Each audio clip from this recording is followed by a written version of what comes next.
tan lidin ka rabo oo hawshiina ah waxay tahay qofka Soomaaliyeed oo idin yimaada oo xaq raadiska ah inuusan idinka noqon qofkaas oo xaqiisa la dudsiyo inuusan idinka noqon inuu qofkaasi meesha ugu dambaysa wax ka soo raadiyay oo idinka ah inaad siisaan qofkaasi xuquuqdiisa siisaan qofka daalinka ah oo ummadda dhibka ku haya oo runtii xaq darrada wadana ina ummadda ka qabataan inay kala caddahay wanaaga iyo xumaanta inay kala caddahay ummadda halkan timaada islaam iyo hadda halkan igu timid halkan intaan soo galay oo ooyis waxaan hubaa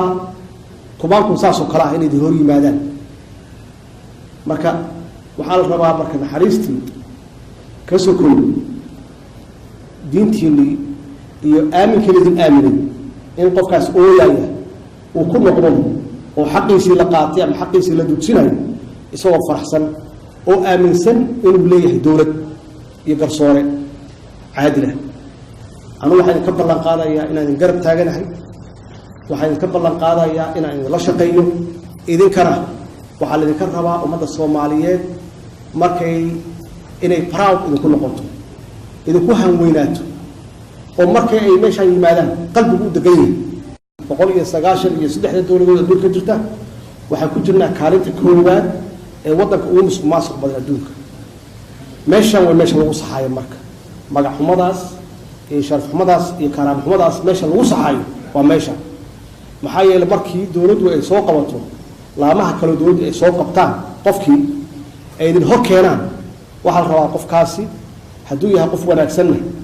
inaad ku cadeysaan qof wanaagsan yahay hadduu yahay qof xunna aad ku cadeysaan qof xun inuu yahay ummadana laga qabto waxyaabaha marka nalagu dhaliilo oo la yiraahdo dawladda Soomaaliyeed waa dawladda adduunka ugu xun waxa weeye ama waxa wanaajin kara oo naqoxin kara waa cadaaladda waxa nafool xumeyn kara adduunka aan uga takornaan karnana dad islaam nahay dad islaam la leeyahay waa tuugo wax fiican ma aha dad islaam nahay aqoon islaam leh dhaqan fiican oo Soomaaliyeed leh meesha loo baahan yahay in laga soxo waa halkan ummadda Soomaaliyeed idinka u maqan haddii wanaagsan dalkan wanaagsanaadana idinka wanaajiyay haddii dalkaanu sii xumaadana idinka qayb weyn ka ah inuu xumaado laakiin annaga madaxweyne ka ahaan